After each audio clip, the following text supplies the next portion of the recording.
Top load washing মেশিনে পানি আসে কিন্তু ড্রামে ধরে না, পানি সরাসরি ড্রেনে চলে যায়। আসল কারণ শুনে নাও। যদি পানি ড্রামে না ধরে তাহলে 100% সমস্যা ড্রেন ভালভ বা ড্রেন মোটরের।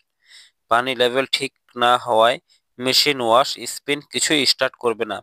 বেশিরভাগ সময় ড্রেন ভালভ আধা খোলা অবস্থায় আটকে যায়। তখন ইনলেট দিয়ে পানি আসে, কিন্তু ভালভ খোলা থাকায় সেই মুহূর্তে পানি ড্রেন পাইপ দিয়ে বেরিয়ে যায়।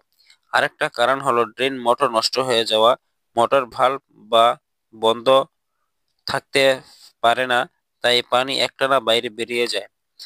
খুবই সিম্পল সমাধান রয়েছে, ড্রেন ভালভ বদলে ফেলো অথবা ড্রেন মোটর বদলে ফেলো।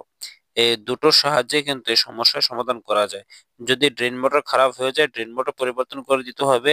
আর যদি ড্রেন ভালভ খারাপ হয়ে যায় তাহলে ভালভ রিপ্লেস করে দিলেই মেশিন ঠিক হয়ে যাবে, যেটা এখন আমি করে দিয়েছি। ভালভ ফেসে গিয়েছিল।